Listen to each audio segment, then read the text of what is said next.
te loue, je te loue tout le jour.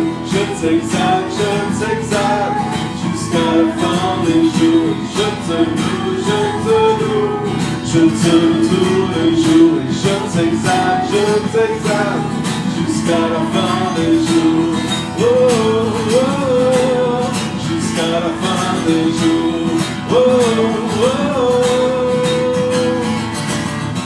J'élève mes mains devant mon roi, je tape des mains pour mon Jésus, je danse avec toi, pour le roi des rois, et j'élève ma voix avec des cris de joie.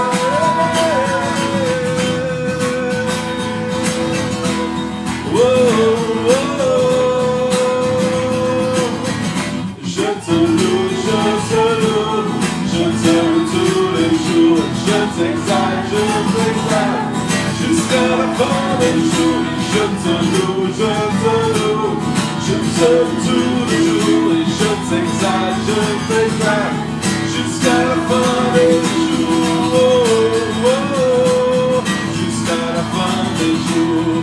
Oh, oh, oh, jusqu'à la fin des jours. Jusqu'à la fin des jours. Jusqu'à la fin des jours. Jusqu'à la fin des jours. Jusqu'à la fin des jours. Jusqu'à la fin des jours.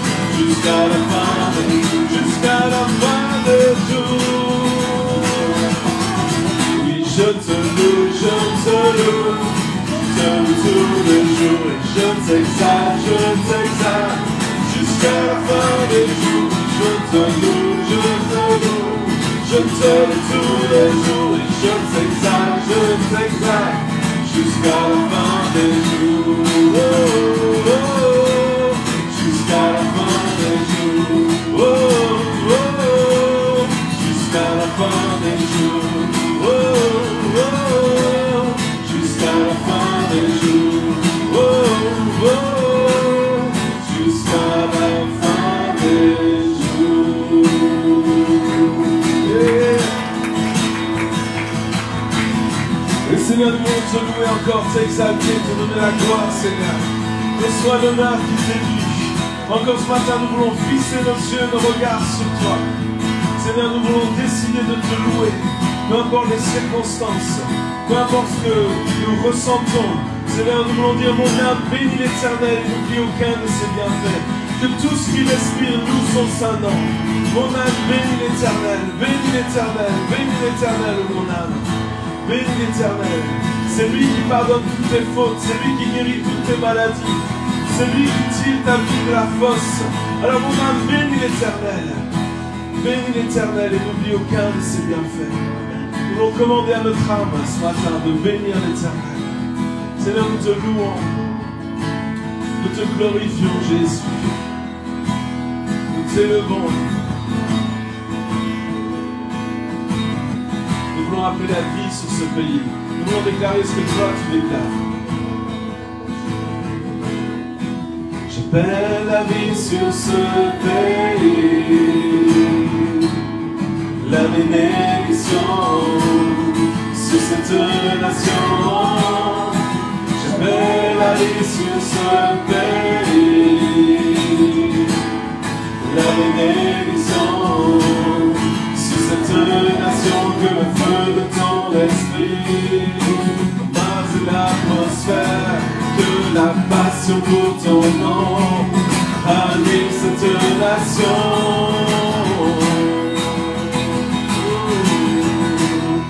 J'appelle la vie, nous appelons ta vie,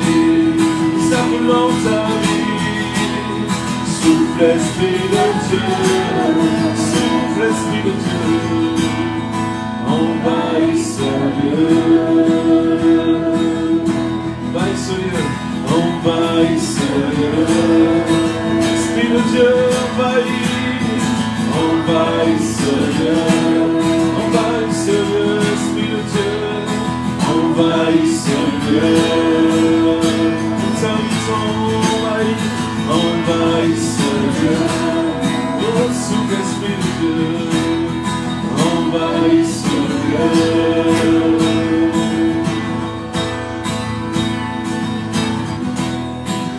J'appelle la vie sur ce pays, la bénédiction sur cette nation. J'appelle la vie sur ce pays, la bénédiction sur cette nation. Que l'amour pour ta maison brûle en nous avec passion, la sainteté de ton nom honorée dans nos maisons.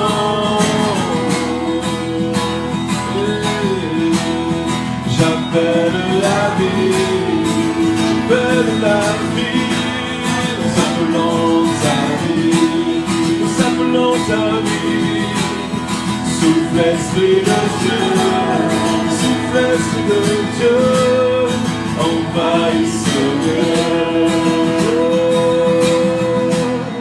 envahisse ce lieu, envahisse ce lieu, envahisse ce lieu, envahisse ce lieu, envahisse ce lieu.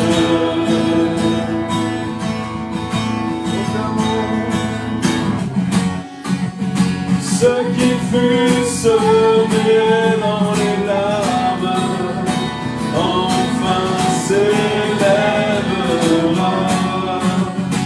et un chant nouveau d'allégresse pour toujours retentira.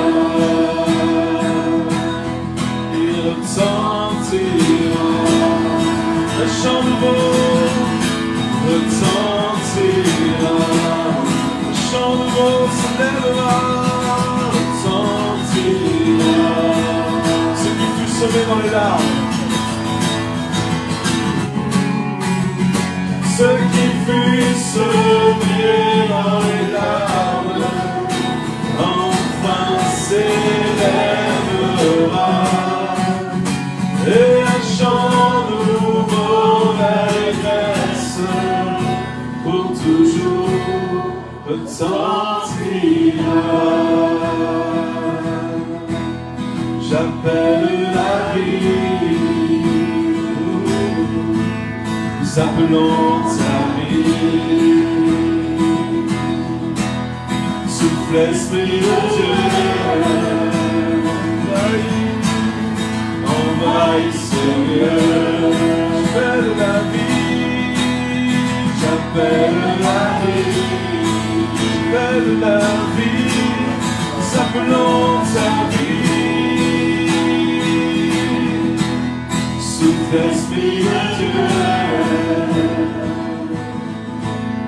envahisse ce lieu, envahisse ce lieu, envahisse ce lieu, envahisse ce lieu, envahisse ce lieu. Peut-être tu peux appeler la vie, tu peux appeler la vie non seulement sur ce pays, mais tu appelles la vie dans les situations que tu traverses. Appelle la vie peut-être pour le salut de tes enfants, de ta famille. Appelle la vie autour de toi. Commence à proclamer, dire Seigneur, j'appelle la vie dans cette circonstance. J'appelle la vie dans cette situation. Tu peux nommer la situation, tu peux nommer le problème. Là où la mort règne, là où le désastre règne, tu peux appeler la vie ce matin. Oh, élève ta voix simplement. Élève ta voix et appelle la vie. Nous appelons la vie au nom de Jésus. Nous appelons la vie de l'Esprit. Nous appelons la vie qui vient d'en haut. Oh, la vie de Dieu, qu'elle vienne maintenant. Et peut-être qu'elle vienne dans ta vie. Qu'elle vienne dans ta vie. Peut-être que tu te sens comme éteint. Et le Seigneur veut te redonner la vie. Il veut te redonner l'espoir. Il veut te redonner une joie de vivre. Alors au nom de Jésus, maintenant, nous appelons la vie. Nous appelons la vie dans ta vie. Nous appelons la vie là où la mort règne. Nous appelons l'espoir là où le désespoir règne. Au nom de Jésus, nous appelons la vie. Oh, j'appelle la vie. J'appelle la vie. J'appelle la vie. J'appelle la vie. Nous appelons ta vie. Nous dans ta vie. Souffle Esprit de Dieu, souffle Esprit de Dieu, envahis ce lieu. Alléluia. Envahis ce lieu, envahis ce lieu. Remplis, remplis, remplis, remplis au Saint-Esprit. Remplis, remplis, remplis au Saint-Esprit. Envahis ce lieu.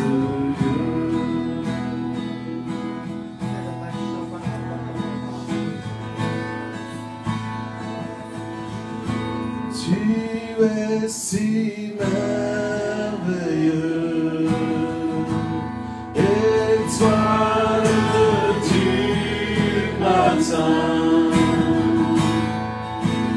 Dieu de l'infini, tu es glorieux. Élevons-le. Tu es si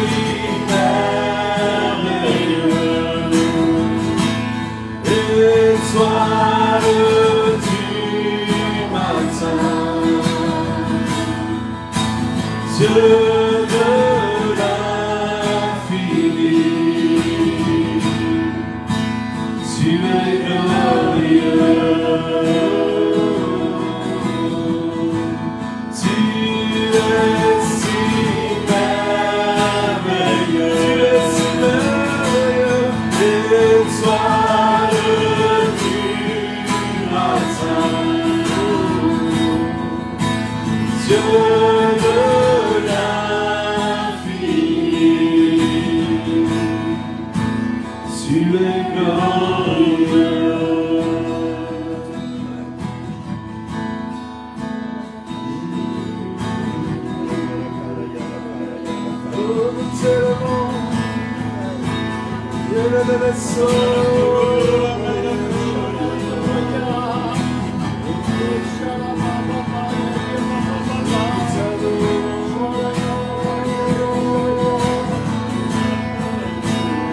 Jésus, tu es si merveilleux, tu es si merveilleux, si merveilleux. Oh, Dieu de l'infini, tu es si merveilleux. Toi du matin, Dieu de l'infini, tu es glorieux. Car tu es si merveilleux, tu es si merveilleux. Étoile du matin, Dieu de l'infini, tu es glorieux. Tu es glorieux.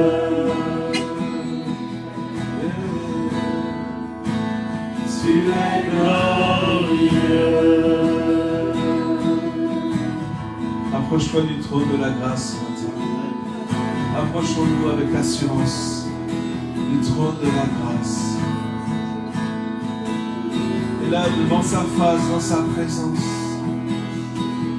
rendons-lui hommage, rendons-lui gloire.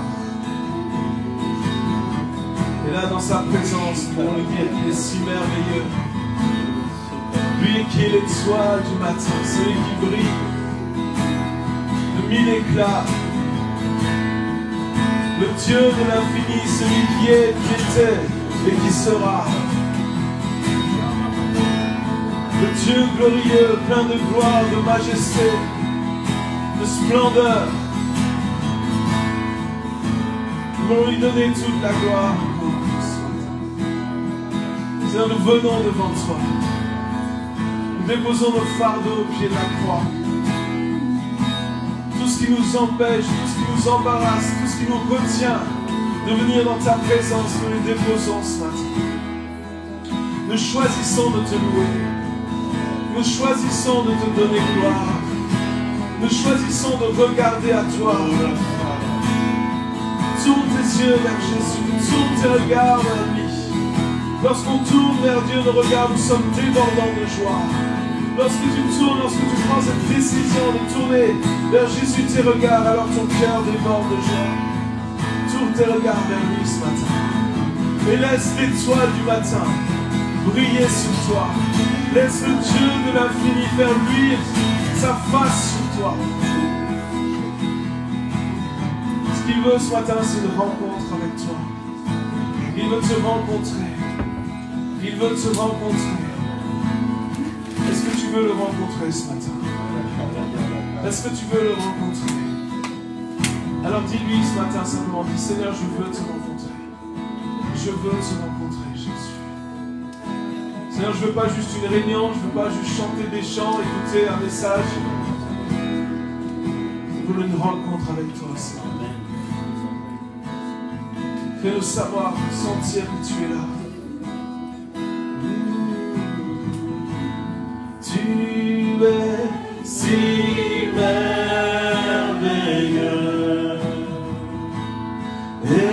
étoile du matin,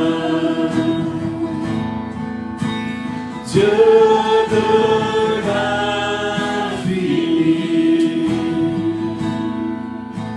tu es glorieux.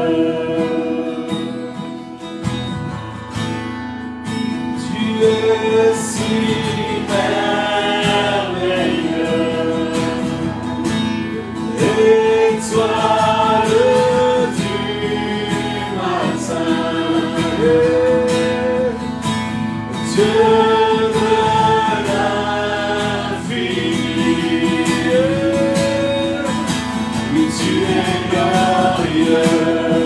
Encore une fois, de tout votre cœur, vas-y, donne-lui tout ce que tu as ce matin. Tu es si merveilleux,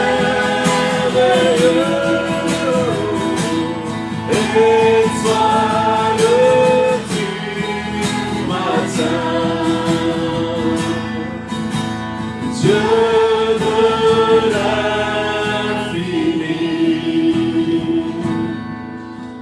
tu es glorieux.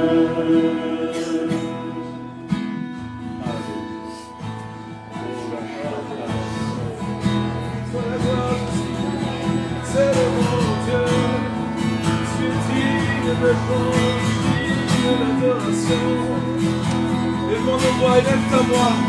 Vas-y, chante le Seigneur, donne-lui la louange, donne-lui la gloire. Élève ta voix ce matin, loue-le. Il est digne, il est digne, il est digne, il est digne de recevoir la louange, l'honneur et la gloire, l'adoration de nos cœurs comme un doux parfum de bonne odeur. Élève ta voix ce matin, vas-y, dis-lui combien il est bon, dis-lui combien il est merveilleux, dis-lui combien tu l'aimes. Oh, dis-lui combien tu veux le rencontrer, combien tu veux le voir. Oh, dis-lui merci pour ce qu'il fait dans ta vie. Oh, sois reconnaissant. Entrons dans ses portes avec reconnaissance, dans ses parvis avec des chants de louange. Entre dans ses portes, viens dans sa présence avec reconnaissance ce matin. Oh Seigneur, tu es merveilleux, tu es merveilleux, tu es merveilleux. Vas-y avec tes propres mots. Avec tes propres mots, Seigneur, tu es grand, c'est le nom Jésus.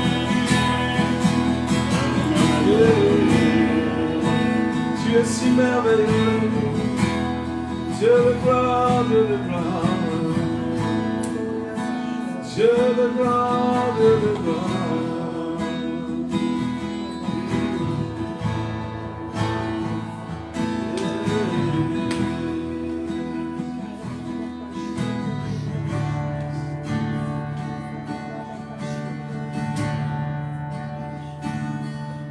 J'élève un alléluia en présence de mes amis. J'élève un alléluia plus fort que tous les coups en moi.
alléluia. J'élève un alléluia. Même quand tout semble mystérieux, j'élève un alléluia. J'élève un alléluia. La peur n'a pu empêcher moi. Je chanterai que la tempête, toujours plus fort. Je veux monter mes louanges du milieu des cendres. L'espoir se lève, la mort est vaincue, le roi est vivant. Chante un peu plus fort en présence de mes amis, encore un peu plus fort que tous les doutes en moi. Je chante un peu plus fort, mon âme est une mélodie, encore un peu plus fort, le Dieu de ce combat pour moi. Oui, je chanterai que la tempête, toujours plus fort.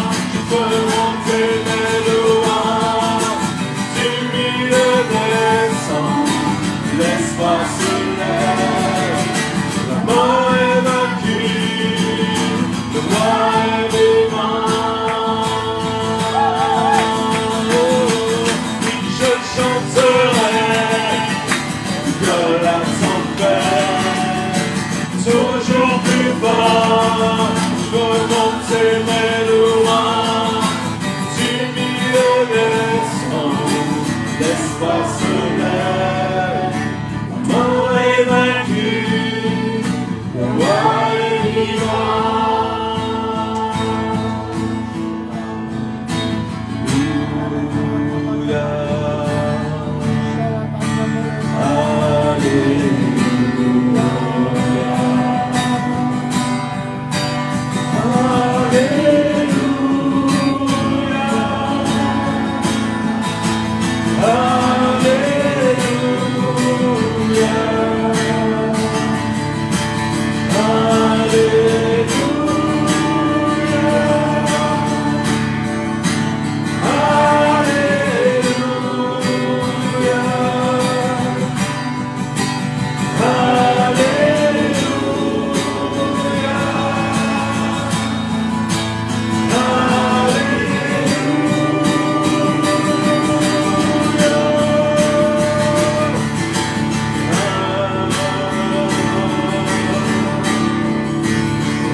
gloire, Seigneur. Te donnons gloire, mon Dieu. Tu es digne, tu es digne. Oh, alléluia, alléluia, alléluia, alléluia.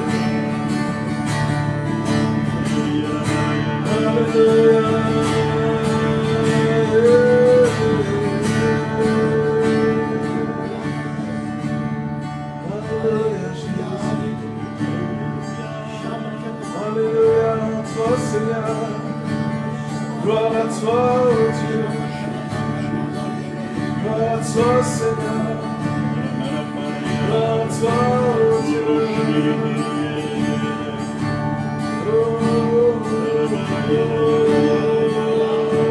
ciel est ouvert, ciel est ouvert.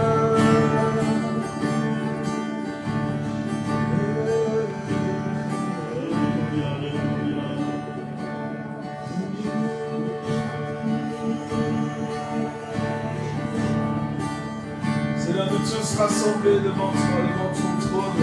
Amen. Nous tous, ton peuple, rassemblés devant ton trône. Nous tous, ton peuple saint que tu as choisi. Nous sommes là devant toi pour te donner toute la gloire, pour t'élever, pour te louer avec les anges, pour élever ton nom, Seigneur.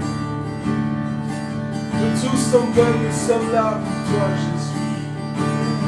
Jésus, Jésus, Jésus, roi des rois, Seigneur des seigneurs, roi des rois, Seigneur des seigneurs, roi des rois, Seigneur des seigneurs, qui montre comme toi, Seigneur, qui est semblable à toi sur toute la terre, qui est semblable à toi dans tout l'univers, roi des rois, Seigneur des seigneurs.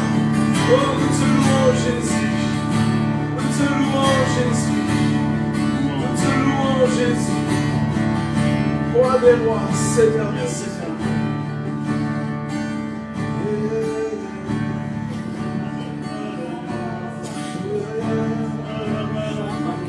Tu règnes en majesté. Sur un trône d'équité, d'autorité. Jésus, Jésus, roi des rois, Seigneur des seigneurs, Jésus, Jésus, Jésus, Jésus.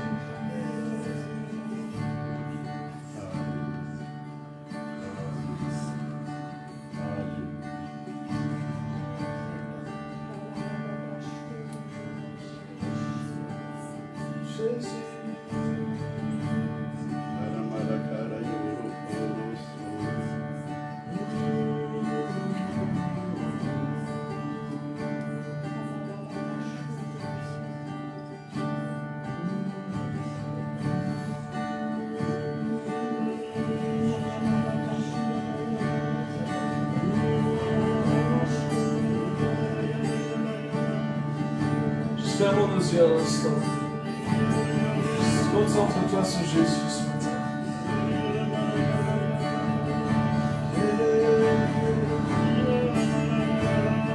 Seigneur, on va voir cette vision de Jésus qui est assis sur le trône.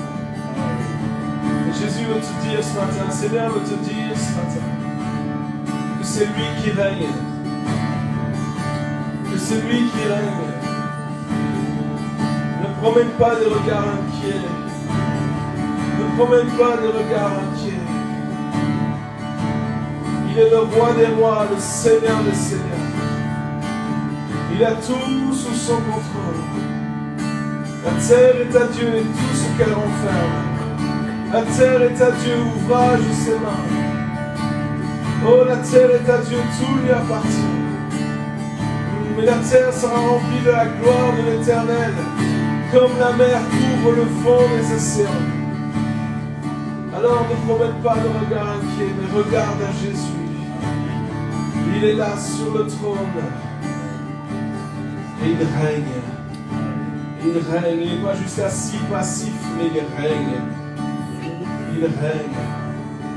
Il règne en majesté. Seigneur, nous t'élevons. Majesté, roi de gloire. Majesté. Majesté. Majesté.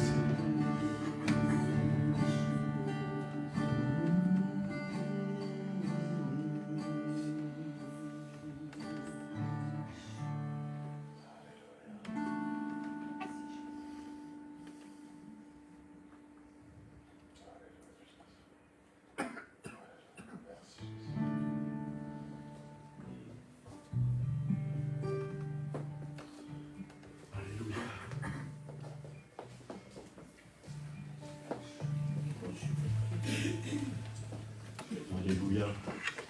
Dans la louange, j'ai vraiment vu la couronne du Seigneur a été vraiment grande, remplie de diamants. Et le Seigneur était rempli de gloire. Mais je voyais aussi son peuple, l'Église, le Christ, qui jetait, parce que chacun, nous avons une couronne, jeter nos couronnes à ses pieds, pour le glorifier et lui dire, tu es majestueux, tu es grand, tu es puissant, tu es le roi de gloire. Et c'est ce que le frère a sorti justement dans ses paroles. Dieu est bon, il est là, il règne éternellement. Il règne dans le ciel, mais il règne aussi sur la terre. Il règne dans vos vies. Il faut tout simplement lui laisser toute la place. Seigneur, je te laisse toute la place. Prends vraiment les rênes de ma vie. Sois le Seigneur, sois le Maître en moi. Amen. Amen. Voilà, donc quelques annonces. Mercredi, on a la réunion de prière à 19h. Samedi, il y a l'école biblique, de 9h à midi, et de 14h à 17h. Tout le monde est bienvenu dans ce lieu. Voilà.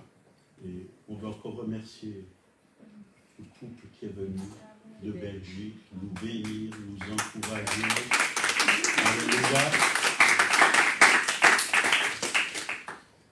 Vraiment, que la bénédiction de Dieu soit sur vous et partout où vous allez, vous puissiez répandre cette bonne parole, la bonne nouvelle de Jésus-Christ, et que beaucoup passent des ténèbres à son admirable lumière, et que l'Église que vous avez en Belgique puisse vraiment grandir dans tous les domaines. Amen. Amen. Amen. Et tous les ministères et tous ceux qui sont avec vous soient bénis. Voilà, on va passer encore avec la corbeille, si quelqu'un veut semer dans l'œuvre de Dieu. Vous avez l'occasion de le faire. Je demanderai à Marie-Jo. Voilà. Et après, on écoute la parole de Dieu.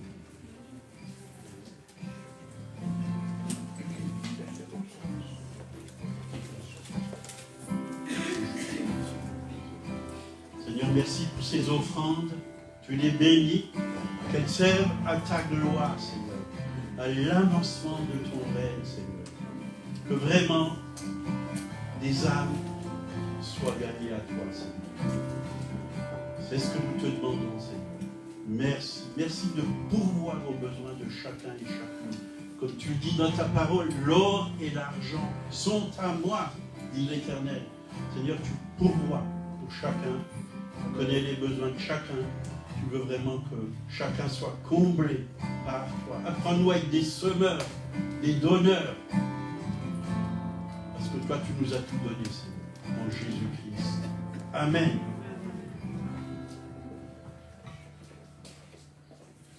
On écoute un chant. Oh, c'est bon. Vas-y, un chant. On va se relever.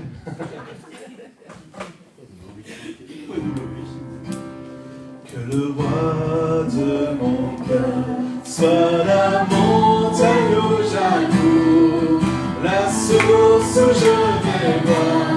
Oh, il est mon chant. Que le roi de mon cœur soit l'ombre où je me cache, la rançon pour ma vie.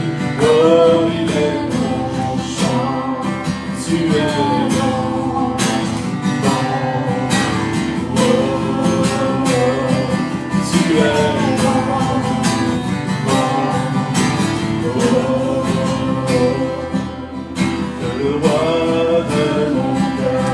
Sois mon encre dans les vagues, et le vent dans les vagues. Oh, il est mon chant, et que le roi de mon cœur.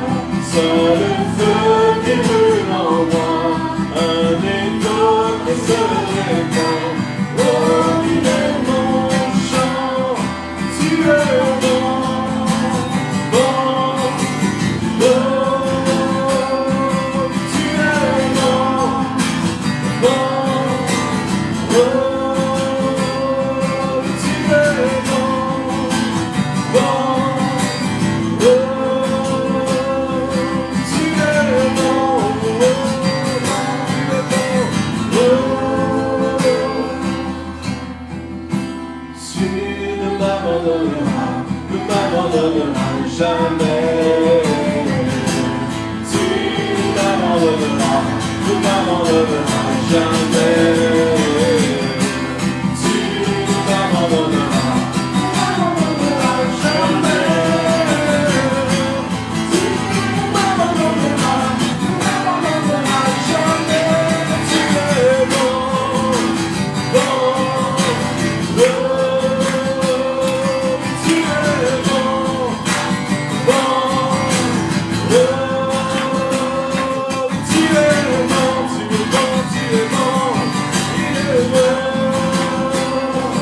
Tu es bon, bon, bon.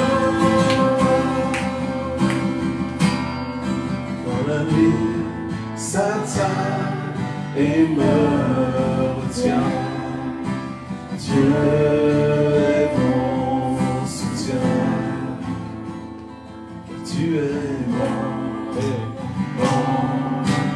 bon. Tu es bon, bon, bon. Tu es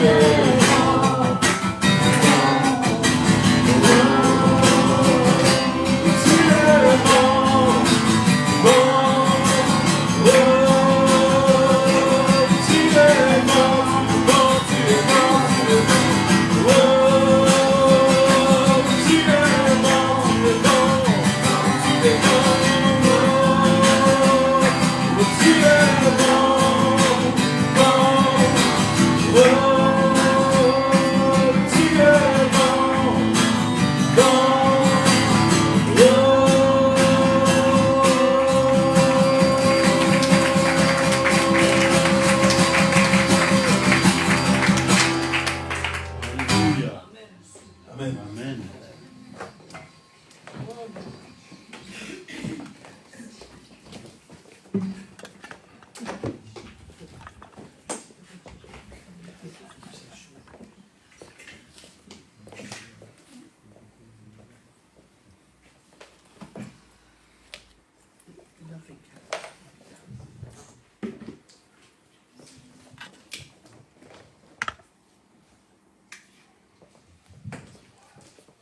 Alléluia.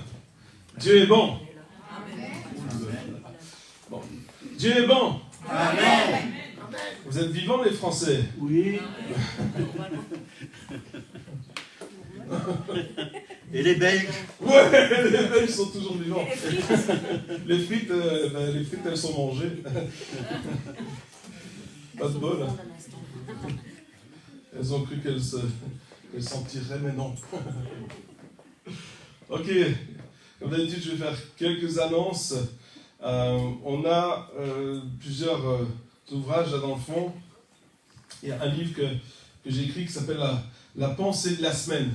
C'est 52 méditations, une par semaine, que j'ai reçu. Ça m'a pris un an pour faire ça, je suis pas très rapide. Mais il y a 52 méditations de ce que Dieu veut nous dire. Et une fois que j'ai eu terminé, j'étais très content, j'avais fini mon livre. Et puis Dieu m'a dit, c'est pas fini. Je dis, comment? Il m'a dit, non, avec chaque méditation, il va y avoir un défi. Parce que comme je le disais, ces dernières réunions, vous savez, souvent quand on entend des messages, on ne les met pas toujours en pratique. Et la mise en pratique, c'est vraiment ce qui va garantir que le message porte du fruit dans notre vie. Amen. Merci Monique, heureusement que tu es là. La mise en pratique, c'est ce qui garantit le fruit dans notre vie. Amen. Amen. Et donc, il y a 52 méditations, et pour chaque méditation, il y a un défi. Par exemple, une des méditations, un des défis, c'est remercier Dieu pendant 5 minutes par jour pendant une semaine. Vous allez me dire, c'est pas très difficile. Sauf qu'il faut remercier Dieu pour des choses différentes pendant 5 minutes. C'est pas le tout de dire merci, merci, merci, merci pendant 5 minutes. Non. Et vous allez voir que pour faire ça, vous êtes obligé de faire une liste. Parce que sinon, vous n'allez pas à vous retenir. Et lorsqu'on fait une liste de tout ce que Dieu fait pour nous, eh bien, vous savez ce qui se passe? On devient reconnaissant.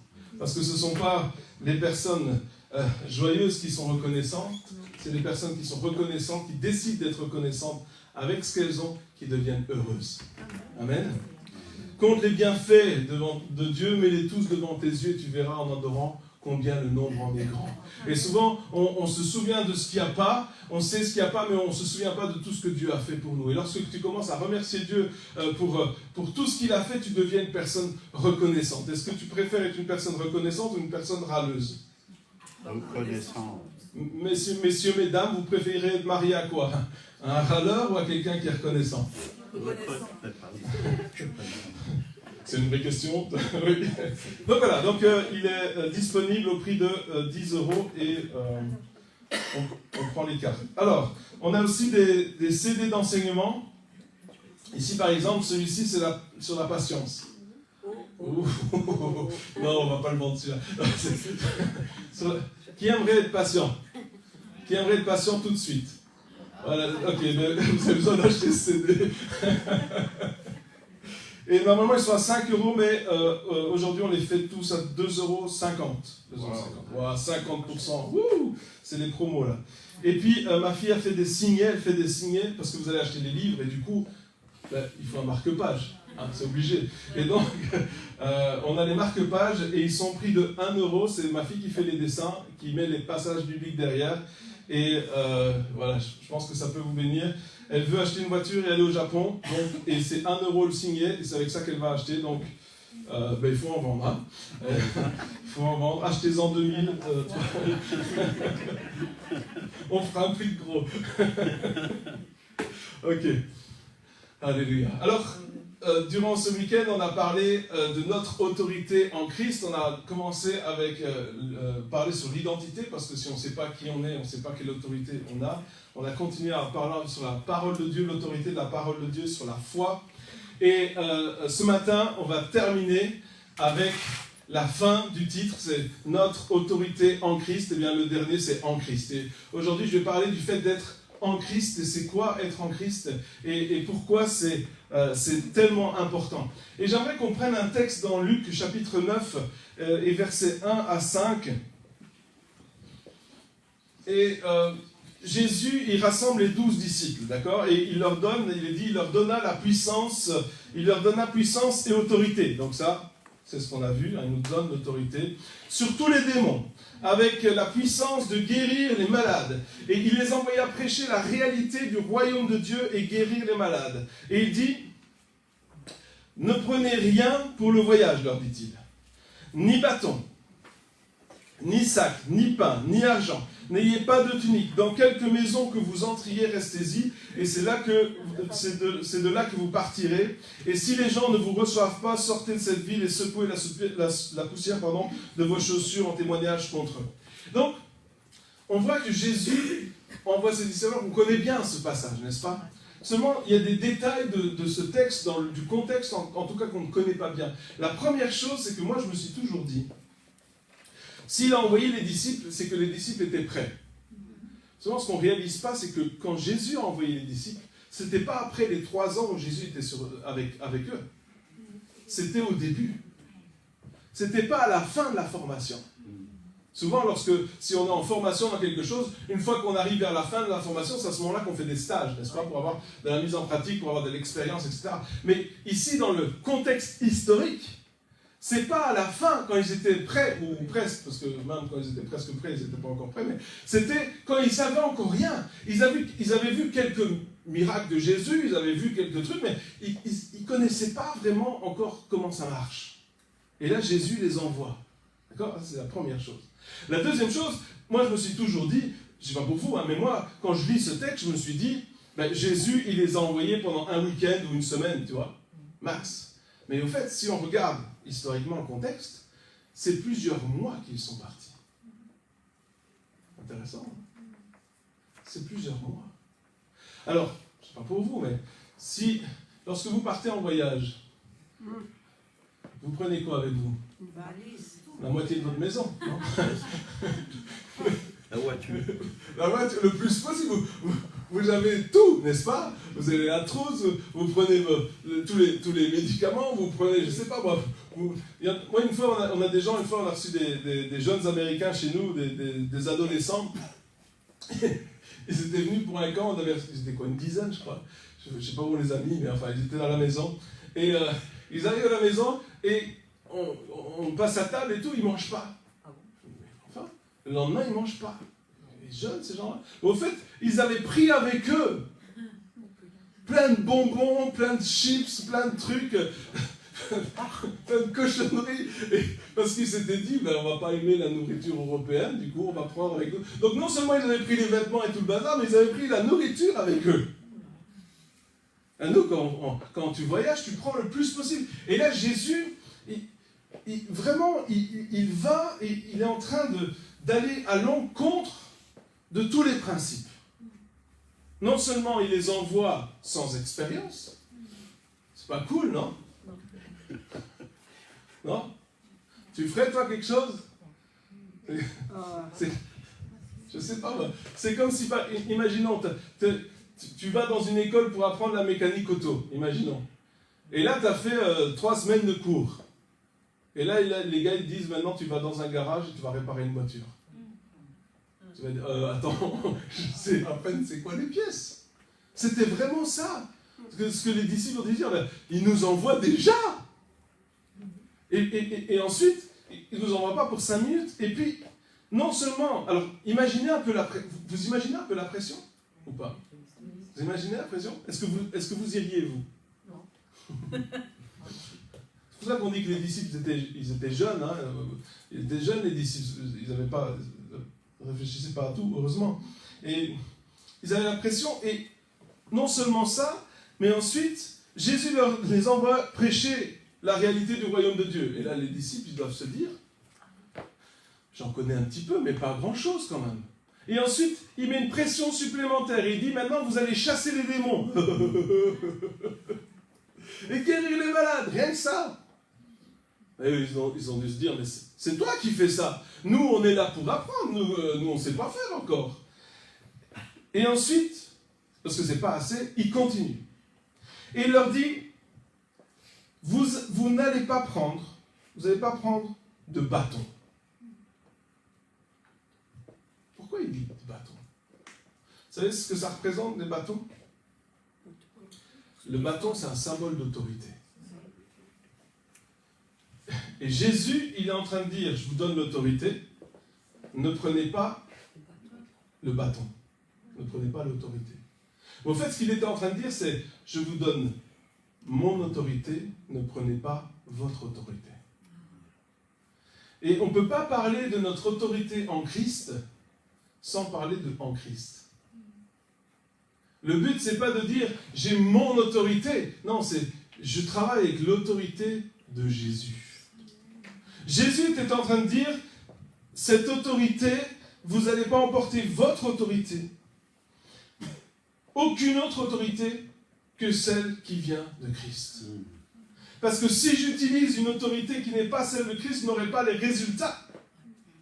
Si j'utilise mon autorité, j'aurai mes résultats. Vous comprenez? J'aurai les résultats de mon autorité. Ce n'est pas grand-chose, en gros. Souvent, les gens qui utilisent leur autorité, ils crient beaucoup. Ils prient pendant longtemps. Moi, je l'ai vu, hein. Je me souviens, j'étais dans un camp de jeunes, j'étais jeune à l'époque, et il y avait un des jeunes qui était là, qui était possédé par des démons, et puis il commençait à manifester, et puis les responsables, ils ne savaient pas trop comment traiter le problème, alors ils ont fait, avec leur autorité, ils ont crié. Et ils l'ont pris à part, ils ont commencé à prier fort et crier, etc. Et non seulement ils ont crié, mais ça a duré pendant toute la nuit, pendant 7 heures, 8 heures d'affilée. Et le pauvre gars, à la fin, il était décidé. Et puis les responsables aussi, il n'avait plus de voix le lendemain matin. Ils étaient tous dessus là. Alors que Jésus il disait « Sors !» Et voilà. Intéressant, hein? Avec quelle autorité est-ce qu'on fait les choses? Mais en Christ, ça veut dire quoi? On a lu un passage qui disait qu'on est revêtu de Christ. Mais en Christ, ça veut dire quoi? Ça veut dire que si nous sommes... Je sais que c'est bizarre parce que dans notre mentalité, on a peut-être difficile à s'imaginer la chose, mais si vous imaginez Christ et vous êtes en lui, c'est comme si lui, il est là et vous êtes dedans, d'accord?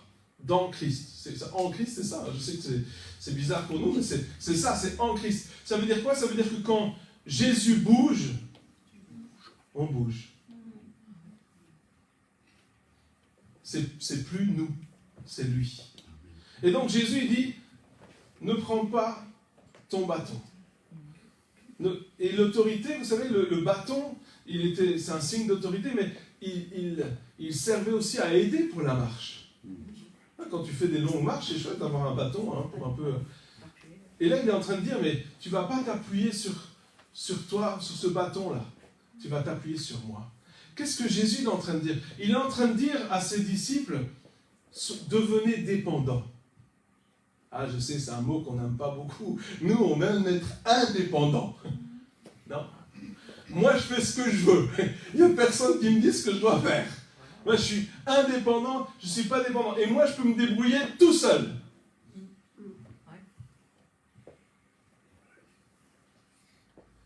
On n'aime pas être dépendant.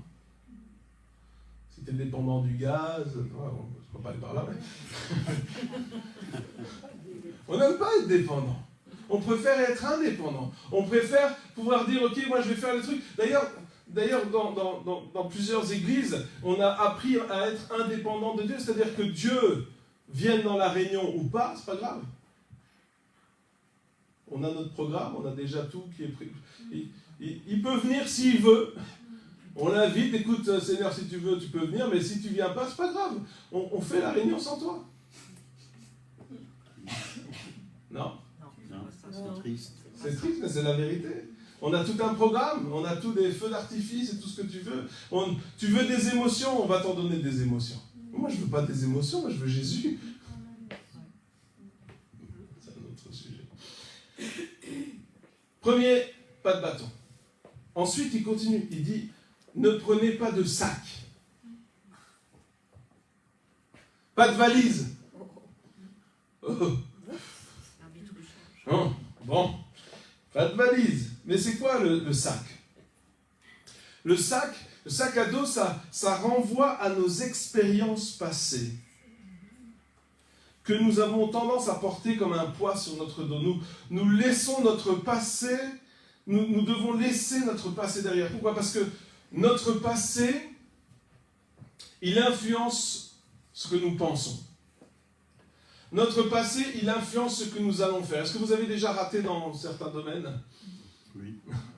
4 personnes. Bon, les autres, on va prier pour l'esprit de vérité ce matin. Vous avez déjà eu des échecs? Ah oui. Ah, merci. Oui. Qu'est-ce que ça fait un échec? Ça fait mal, ça dépend dans quel domaine, ça dépend à quelle fréquence. On apprend. On apprend, on est déçu. Et puis on se dit quoi quand on a un échec? On se dit, mais je suis nul dans ce domaine. Je ne suis pas capable de faire ça. Vous savez, on dit que les plus grands chefs d'entreprise, souvent, ils ont fait faillite au moins 3, 4 fois, 5 fois des fois, avant de réussir. C'est intéressant, hein? Mais ils n'ont pas laissé les échecs, les faillites, les arrêter dans ce qu'ils allaient faire.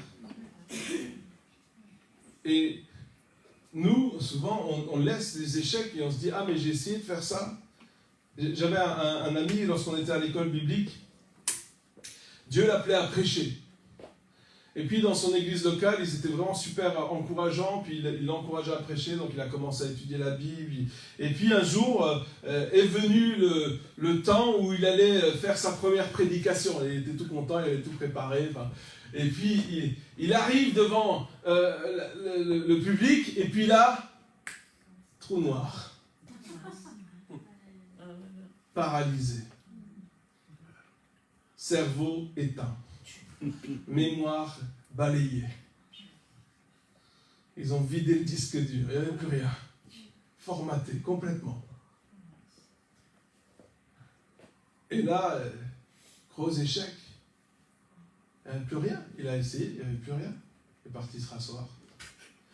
Et il s'est dit, je ne prêcherai pas, je ne prêcherai plus jamais. Je ne vais même pas réessayer. J'ai dû me tromper dans l'appel de Dieu, ça ne doit pas être ça. Puis on était là à l'école biblique, et dans les cours à l'école biblique, il y a l'homilétique, donc l'apprentissage de la prédication. Et là, pour l'examen, il faut prêcher. Et lui, il s'est dit, mais... Parce qu'il voulait servir Dieu, mais il s'est dit, mais je ne peux pas. Je vois, j'ai essayé, je n'ai pas réussi. Mes échecs m'ont passé, ce que j'ai fait avant, tout ce que j'ai raté, me crient aux oreilles que je ne suis pas capable. Puis on l'a encouragé, les professeurs l'ont encouragé, etc. Et puis il s'est levé. Et là, il a apporté une prédication tellement extraordinaire que je m'en souviens encore aujourd'hui, ça fait plus de 20 ans. Super.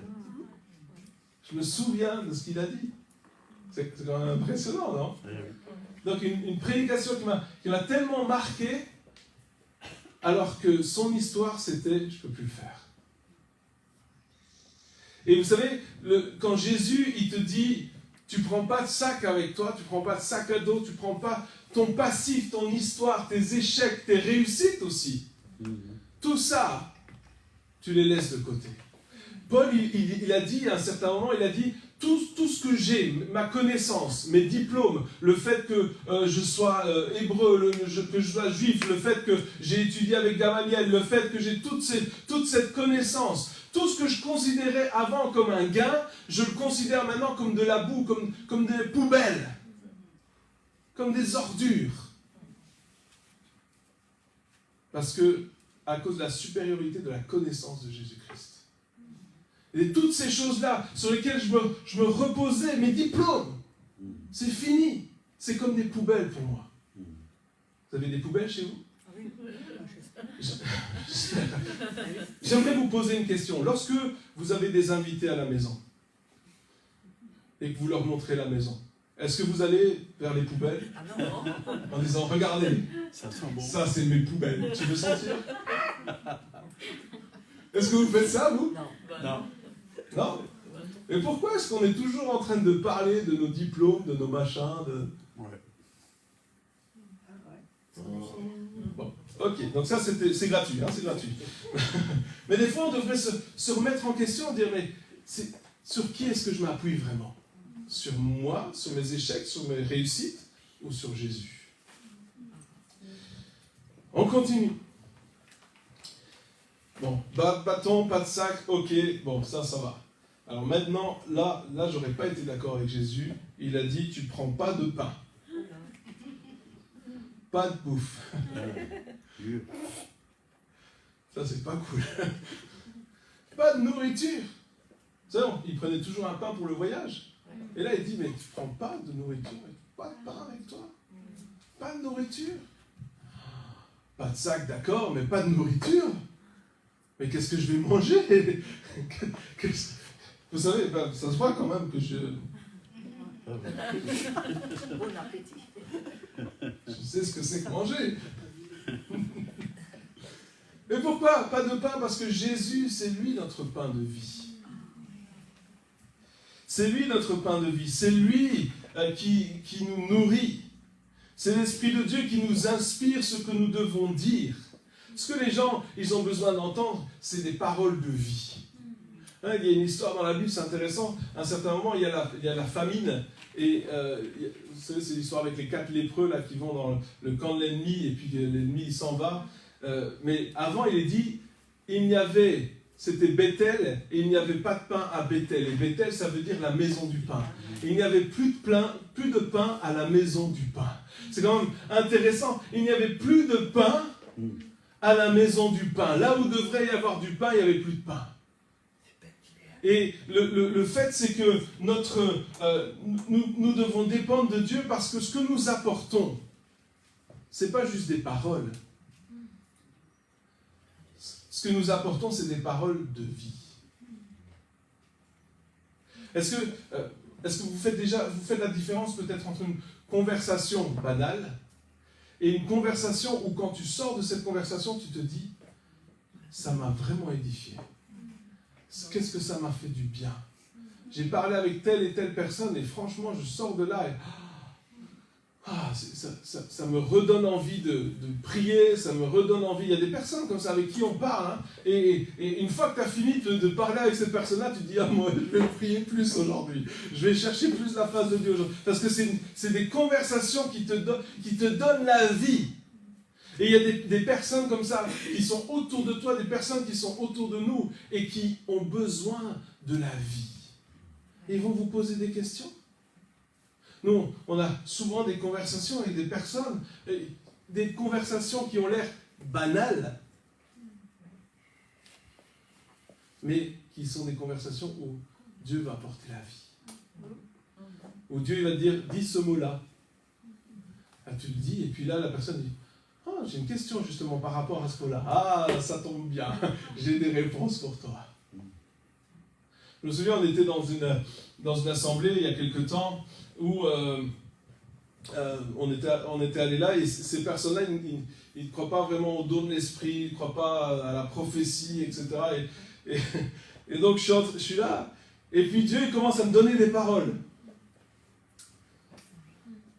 Je me dis, qu'est-ce que je fais ? Comment je fais ? Et j'ai commencé à donner les paroles, mais comme si ce n'était pas des paroles. J'ai une histoire à vous raconter, et hop là, et je donnais les paroles de Dieu comme ça, et puis les personnes sont venues me trouver à la fin et disent, ah oui, mais ça c'était pour moi, je me suis retrouvé dans ce que vous avez dit. Ah bon ? Je ne savais pas. Vous n'êtes pas obligé de dire, ainsi parle l'Éternel. Vous pouvez simplement dire, est-ce qu'il n'y aurait pas ça comme problème dans ta vie ? Ou il n'y a pas ça avec tes parents ? Tes parents, ça va ? Ah, mais non, justement, mes parents, ils vont pas bien. Ah, et qu'est-ce qu'ils ont ? Ah, est-ce qu'on peut prier pour eux ? Ah, je sais pas trop. Et des petites choses comme ça, on est là pour apporter la vie, parce que Jésus est le pain de vie. Amen ? Amen. Bon, on continue. Hein. Ne prenez pas d'argent. Comment on va payer les péages en France ? Comment on va payer l'essence ? Si tu peux en avoir.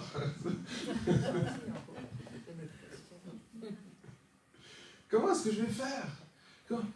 Ne prenez pas d'argent. Attends, je veux bien, mais je ne peux pas prendre ma carte. Écoute, je ne prends pas de liquide, mais je peux prendre la carte quand même. Vous savez, notre richesse, elle est dans le royaume.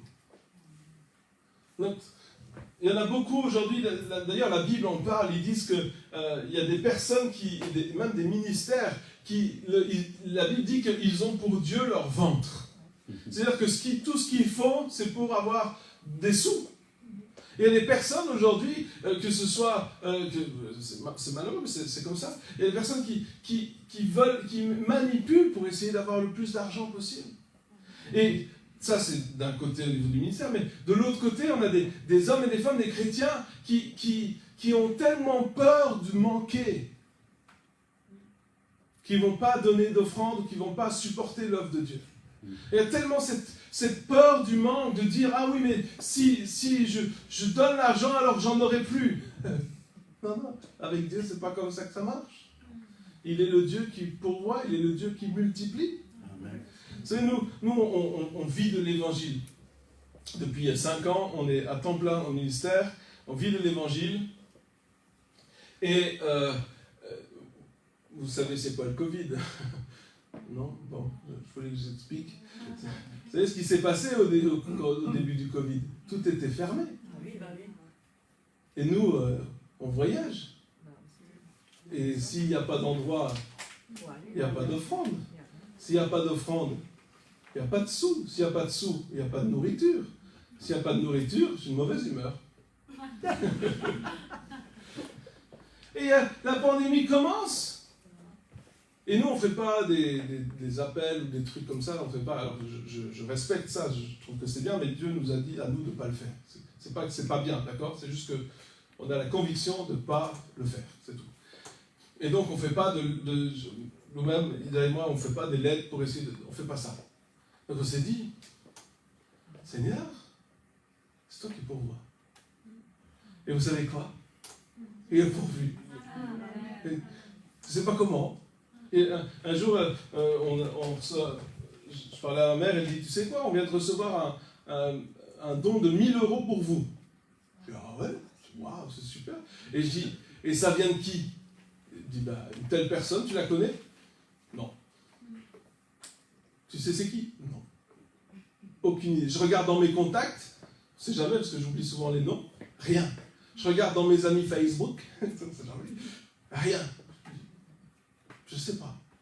Que Dieu bénisse cette personne, je ne sais pas c'est qui. Dieu est un Dieu fidèle. S'il nous appelle, lorsqu'il nous a appelés, sincèrement, lorsqu'il nous a appelés, moi j'avais prévu, nous on avait prévu de voyager, mais j'avais prévu d'avoir un travail sur le côté qui nous permettait de voyager. J'avais déjà des plans. Dieu m'avait demandé de faire quelque chose, mais moi je voulais aider Dieu en disant, Seigneur, je vais t'aider au niveau comme ça, au niveau financier, tu n'auras pas trop grand chose à faire, je vais me débrouiller, ça va aller. Et puis Dieu m'a dit, non, c'est temps plein. Oui, mais temps plein, c'est pas facile, hein. On n'est pas en Amérique ici, hein. Et Dieu a dit. J'ai dit, ok Seigneur, si c'est toi, eh bien, je devais passer un examen et je connaissais tout. Et j'ai dit, Seigneur, si c'est toi, que je rate l'examen. Et là, j'arrive à l'examen et je vous assure, j'avais étudié pendant plusieurs mois et je connaissais, j'avais tout compris. Et je commence à passer l'examen. Et là, je regarde les questions et je me dis, trop facile, quoi. Et donc, je commence à répondre, trop facile, moi, je vais réussir cet examen, trop facile. Et j'arrive, on a levé les résultats tout de suite. Monsieur, vous avez eu 49%. Vous avez raté. Elle me dit, est-ce que vous voulez recommencer? J'ai souri, j'ai dit, non, madame, je ne veux pas recommencer. Je sais pourquoi je l'ai raté. Sûrement que Dieu, il a été dans l'ordinateur, là, et il a commencé. Et Dieu, il connaît toutes choses. Et j'étais content parce que je savais qu'on était dans la volonté de Dieu. Puis j'appelle Isa, puis je lui dis, c'est quoi? J'ai raté. Elle me dit, mais pourquoi tu es content? Je dis, mais c'est parce que Dieu m'a parlé. Elle me dit, ah, mais Dieu m'a dit la même chose. Je dis, bah ça va alors. On est parti. Ne prenez pas d'argent. Ne comptez pas sur vos finances. Vous savez pourquoi? Parce que les finances, on l'a vu il y a quelques années, tu les as un jour sur ton compte en banque, et le lendemain, elles ne sont plus là. Nous, on a des amis aux États-Unis, quand il y a eu cette fameuse crise-là, ils ont perdu toutes leurs économies. Des dizaines de milliers de dollars, ils ont perdu toutes les économies d'une vie. En un claquement de doigts. Et j'ai été les voir et je leur dis, ça va? Et ils me regardent et ils disent, ouais, ça va. Ça va? Oui? Il dit, parce que Dieu va pourvoir. Ah, je sais que quand je parle de ça, je viens contre l'esprit de maman. Hein, je sais, et ça dérange, ça titille. Hein, mais l'achat, Dieu est celui qui pourvoit. Amen. Il est celui qui pourvoit. Les richesses, c'est dans le royaume. Tout l'or est à Dieu.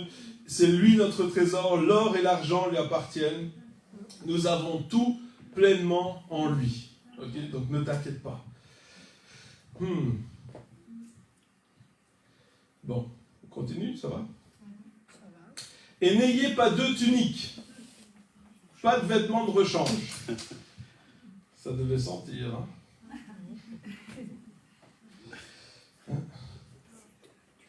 Vous savez, c'est quoi le vêtement, la tunique? Le vêtement, ça représente la justice, notre justice.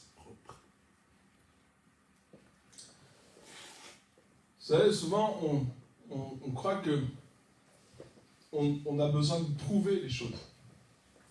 Notre justice. Tout ça, on croit que des fois,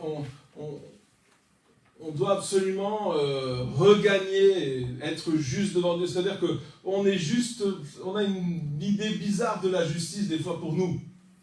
Hein, c'est comme si tu fais, imaginons, hein, il y a des gens qui disent, ben voilà, si tu fais une mauvaise action, il faut faire une bonne action pour compenser. Non, enfin, vous ne pensez pas comme ça. Ok, spiritualisons un peu les choses. Il y a un ami, à un certain moment, il avait décidé, il a dit, ah mais Seigneur, moi, à partir d'aujourd'hui, je vais prier 1 heure par jour. Et je m'engage devant toi, solennellement, Seigneur, à prier 1 heure par jour.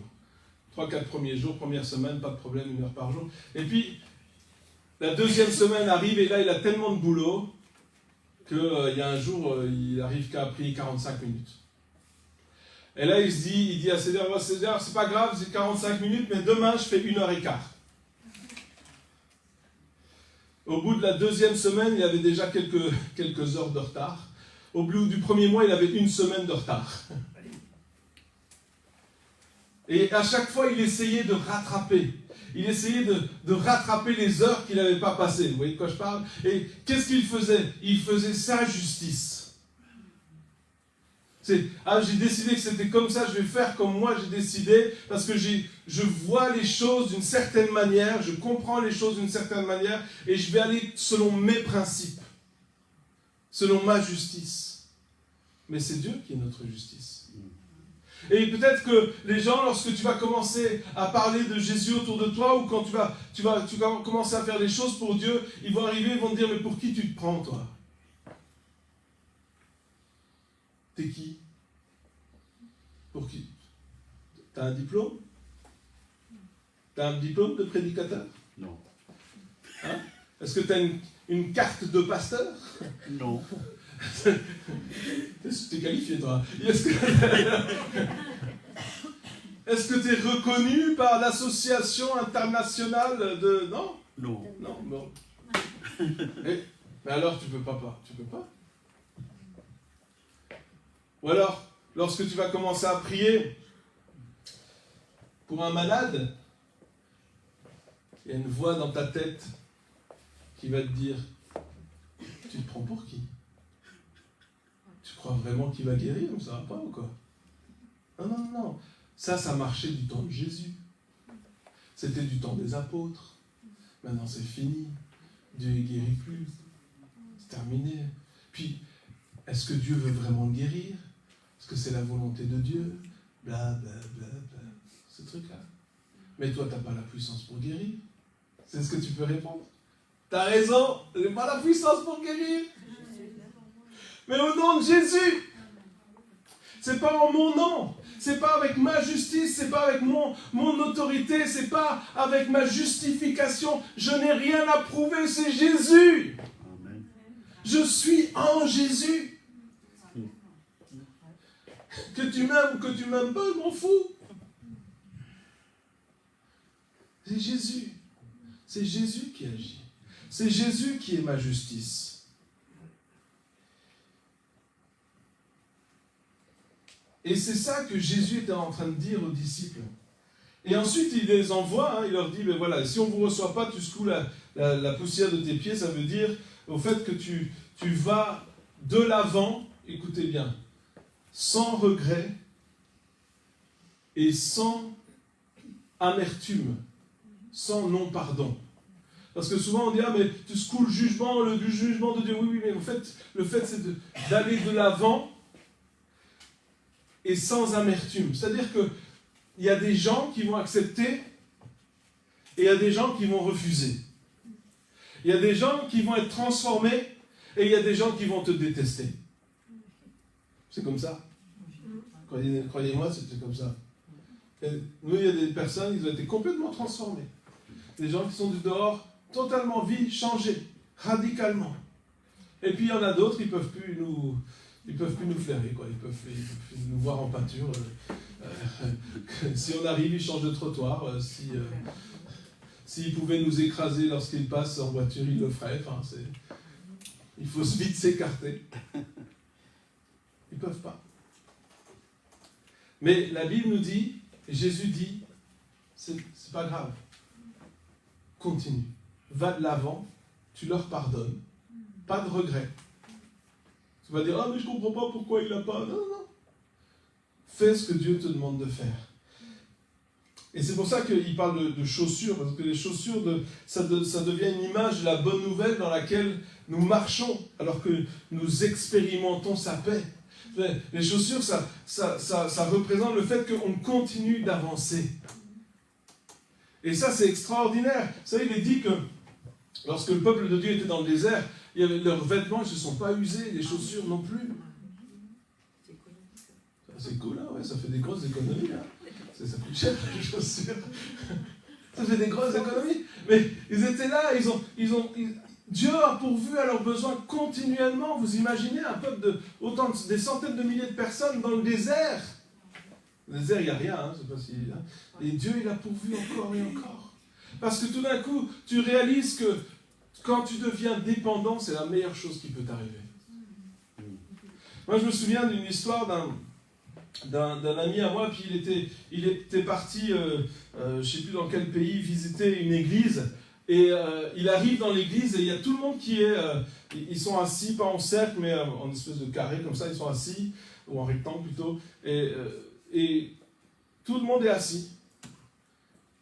Et lui, il arrive, il dit, la réunion, elle a commencé? Oui, oui. Ah. Et tout le monde est assis, personne ne dit rien. Donc, qu'est-ce qu'il fait? Il s'assied, puis il attend.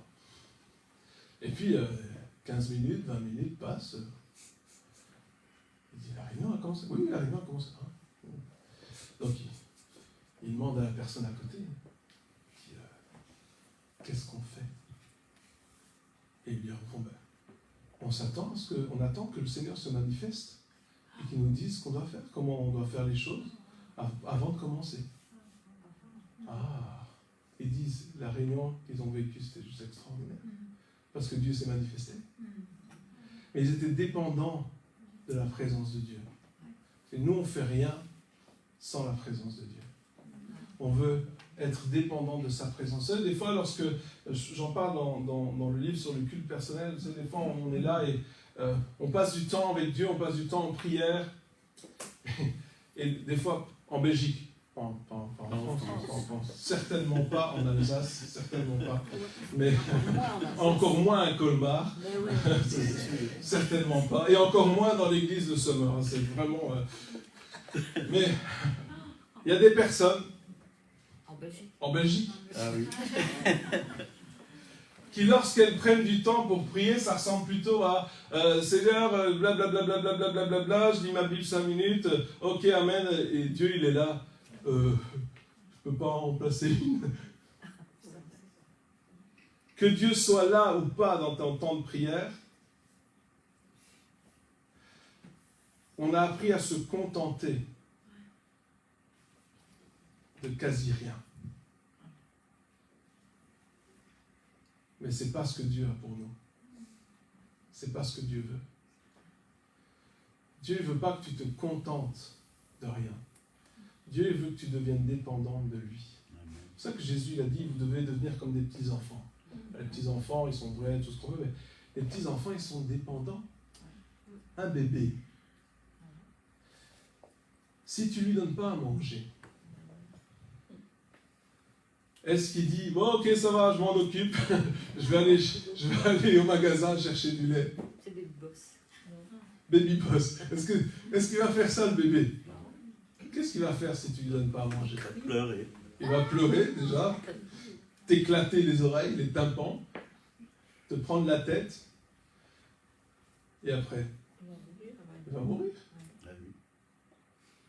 Pourquoi? Parce qu'il est dépendant de toi. Et nous, on doit aller dans la présence de Dieu, on doit aller devant Dieu, on doit être avec Dieu en disant, Seigneur, juste toi, sinon rien. Ta présence, sinon rien. Et vous savez, ce qui est merveilleux, c'est que Dieu, il attend ça pour manifester sa présence. Il attend qu'on devienne dépendant. Ce qu'il veut, c'est pas ne pas manifester sa présence. Ce qu'il veut, c'est manifester sa présence. Au fait, il a plus hâte de te voir que toi, tu as hâte de le voir. Il a plus hâte de manifester sa présence dans ta vie que toi, tu veux même qu'il manifeste sa présence dans ta vie. Il dit que Dieu, il nous aime d'un amour éternel, il sait combien on a de cheveux sur la tête. Tu le sais, toi? Il y en a qui le savent parce qu'il n'y a plus rien, mais sinon, on ne sait pas combien on a de cheveux sur notre tête, n'est-ce pas? Donc ça veut dire que lui nous connaît mieux que nous-mêmes. Il a pris le temps de les compter. Oh, c'est quand même extraordinaire. Il est dit que les pensées de Dieu pour nous, écoutez bien, sont plus nombreuses que le nombre de grains de sable sur la plage. Les pensées de Dieu pour nous sont en plus grand nombre que le nombre des grains de sable sur la plage. Vous avez déjà été sur la plage? Oui. Je sais que c'est loin, mais vous avez déjà été. Et vous avez déjà essayé de compter? Tu prends une petite poignée. 1, 2, 3, 150. Oh, en fait, il y en a un qui est tombé. Bon, je recommence. On ne sait pas. Mais les pensées de Dieu pour nous, elles sont en nombre énorme. Ça veut dire que Dieu pense à nous constamment. Bon. Donc Dieu, il veut vraiment, d'accord, être près de nous. Mais il dit, mais moi, j'ai besoin d'un peuple qui est dépendant de moi. Si tu veux exercer l'autorité de Jésus, tu dois être dépendant de lui. C'est-à-dire, Seigneur, qu'est-ce que tu veux dire? Qu'est-ce que tu veux faire? Je suis là. Et puis tout d'un coup, des fois, on pense qu'il va y avoir le ciel qui s'ouvre à un certain moment, une voix qui va se faire entendre. Ma fille, mon fils, voici ce que tu dois faire maintenant. Accroupis-toi. Ah oui. Des fois, c'est juste. Il dit que Dieu parle tantôt d'une manière, tantôt d'une autre. Mais on n'y prend pas garde. Ça veut dire que ce qu'on doit faire, c'est être attentif à ce que Dieu veut nous dire. Et des fois, il va nous le dire, on a juste une pensée dans notre cœur. Des fois, on a une image. Des fois, c'est juste une sensation. Des fois, c'est un truc que tu es en train de regarder à la télé, puis tout d'un coup, tu as comme une révélation qui n'a rien à voir avec ce que tu es en train de regarder. Dieu, il parle. Et là, à ce moment-là, hop, ce qu'il faut faire, c'est y prendre garde. Ça veut dire être attentif. Ça veut dire que si tu demandes à Dieu de te parler, si tu n'arrives pas à entendre la voix de Dieu, j'ai écrit un livre là-dessus. Donc, si tu demandes à Dieu de te parler, je vais te dire, Dieu, il va te parler. Il ne va pas dire, je ne parle pas. Non, Dieu, quand tu lui demandes, il va répondre. Il est sympa. Il ne fait pas la tête. Vous avez déjà parlé avec quelqu'un qui fait la tête? Ouais. Je ne répondrai pas. Et il ne fait pas la tête, Dieu. Il répond quand on lui parle. Aïe, aïe, aïe. Il veut un partenariat avec nous. On va prendre 2 Pierre chapitre 1, versets 3 et 4. Tout ce dont nous pourrions avoir besoin pour une vie de dévotion complète à Dieu a déjà été déposé en nous par sa puissance divine. On a déjà tout. Amen. C'est pas que tu vas dire, ah mais j'aimerais bien toi. C'est pour ça que Jésus, lorsqu'il a envoyé les disciples, il a dit, tu prends rien. Pourquoi tu prends rien? Parce que tu as déjà tout. Il faut que, des fois, pour réaliser qu'on a quelque chose, il faut qu'on soit dépouillé d'autre chose. Vous avez remarqué ça? Pour réaliser qu'on a tout en lui, il faut qu'on soit dépouillé. Nous, il y a quelques années, on était, financièrement parlant, on était sur le point de perdre notre maison. Alors, ce n'était pas notre faute, mais il y avait eu un truc avec la banque, mais peu importe. On était sur le point de perdre notre maison. On avait pas les huissiers, mais les trucs de la banque, tout ça, ils nous disaient, vous allez devoir, on va vous virer, quoi. Et on va voir d'autres banques pour nous aider. Et là, on va voir les banquiers, ils nous rigolent au nez. Vous n'aurez pas de solution à ce problème-là? Non, ça ne va pas le faire. Il n'y a personne qui va pouvoir faire quelque chose pour vous. Et ils souriaient. Et donc, merci, ça nous encourage. Et donc, c'est pas notre faute, mais on était dans une situation difficile et à un certain moment, on a fait tout spirituellement parlant. On a prié, on a combattu, on a tout fait. J'ai demandé pardon même pour les choses que je n'avais pas faites. On ne sait jamais que tout. Et rien qui bougeait. J'ai réclamé au diable ce qu'il avait volé, enfin tout ça, rien ne se passait. Et puis à un certain moment, je suis en train de prier, je suis dans une conférence, et puis Dieu, il me dit, je dis, vas-y Seigneur, donne-moi la révélation, qu'est-ce qu'il faut faire? Et Dieu me dit, apprête-toi à perdre ta maison. Ah non, ça c'est pas la réponse que je veux, moi. Moi, ce que tu m'as donné, parce que c'est Dieu qui nous a donné la maison, ce que tu m'as donné, je vais le garder. Et Dieu me dit, non, tu lâches. Et il me pose la question, il me dit, et quand tu n'auras plus rien, est-ce que tu vas continuer à me servir? Ah ouais, non mais là on sait, quand tout va bien, on peut dire, oui Seigneur, je te servirai. Non, mais quand tu es là, tu sais, au bord du précipice, et que tu vois déjà les petits cailloux tomber, et que tu sais que tu es suivant, et que Dieu te demande, si tu tombes, ça va? Et là, j'ai pris la décision, je dis oui. Puis j'ai appelé Lisa, parce que j'étais loin, et je lui ai dit, et elle m'a dit, ok, on s'accorde, on est d'accord, on lâche prise. Il m'en avait parlé avant. Et évidemment, il lui avait dit avant, parce que elle sait toujours tout avant moi. Mais on sait qui est plus spirituel dans la maison, c'est pas celui qui est devant vous. Ça, c'est pas vrai. Parce que pour un grand homme, il faut une grande femme. C'est vrai, oui, ça. Je suis d'accord. Ah, voilà. On dit qu'elle est d'accord. Mais c'est vrai, c'est la vérité. Je sais que je dis ça en rigolant, mais c'est vrai. Non, peu importe. Et donc là, j'ai ok, on lâche prise, on abandonne. Ah, j'ai pleuré, hein. J'étais dans la réunion, tout le monde est en train de faire la fête, et moi j'étais en train de chialer là. Et tout le monde me regardait là de dire, attends, le chant il est joyeux, qu'est-ce que tu fais, pourquoi tu pleures? Et puis, qu'est-ce qui s'est passé à ce moment-là? Eh bien, il s'est passé que j'ai réalisé que même si j'avais plus rien, j'avais tout en lui. Amen. La maison, c'était que des briques, c'était que des pierres, C'est ça. c'est que des finances, c'est que des sous, c'est rien. Et évidemment, grâce à Dieu, la situation s'est débloquée, on a eu Dieu a agi. Et on n'a pas perdu la maison, contre toute attente. On n'a pas perdu, tout s'est débloqué, ça s'est arrangé. Mais Dieu est bon. Mais il a fallu que des fois, vous savez, je pense que c'est à Jérémie, Dieu il dit que tu arraches et que tu plantes. Que tu détruises et que tu construises. Des fois, avant de planter quelque chose dans notre vie, Dieu il doit l'arracher, ce qui n'est pas de lui. Avant de construire quelque chose, il doit détruire ce qui n'est pas de lui. Et ce temps de destruction, il n'est pas facile. Mais il est nécessaire pour que Dieu puisse construire quelque chose de plus beau. Et donc Dieu a déjà donné tout ce que vous avez besoin. Tout cela nous a été donné par cette riche expérience qui est de connaître celui qui nous a appelés par notre nom. Et il nous a invités à venir à lui au travers d'une manifestation glorieuse de sa bonté. Le but de tout cela, le but de tous ces messages, le but de l'évangile, c'est de le connaître. Et quand le mot connaître, c'est pas juste intellectuellement. Parce que tu peux tout savoir sur Dieu, mais pas le connaître. Quand le mot connaître, c'est intimement. C'est ça que Dieu veut. C'est pour qu'on puisse le connaître vraiment. Pour connaître une personne vraiment, qu'est-ce qu'il faut? Être avec elle. Il faut passer du temps avec cette personne. Il faut discuter. Il faut avoir des temps de discussion. Il faut avoir des temps où tu dis rien. Il faut avoir des temps où tu écoutes. Il faut avoir des temps où tu pleures. Il faut avoir des temps où tu te disputes. Vous savez que la dispute, ça fait partie d'une relation? Non mais, tu veux dire que je peux me disputer avec Dieu? Non mais, t'as lu les psaumes? Non mais, David, des fois, les trucs qu'il disait à Dieu, c'était pas piquer des vers, hein? C'est vrai. Seigneur, tu m'abandonnes, qu'est-ce que tu fais? Blablabla, il se disputait avec lui. Mais vous savez, après, une fois qu'il avait dit ce qu'il avait sur le cœur, il écoutait la réponse de Dieu. Et après, il laissait Dieu lui parler à son cœur.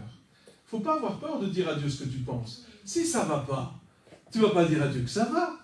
Il connaît ton cœur. Fais pas semblant. Seigneur, merci parce que tout va bien. Je t'en veux, mais ça va. Ça vous est déjà arrivé d'en vouloir à Dieu? L'esprit de vérité descend sur on ne le dit pas, mais on le pense. Moi, ça m'est arrivé de passer par des épreuves où, franchement, je disais, mais Seigneur, mais qu'est-ce que tu fais?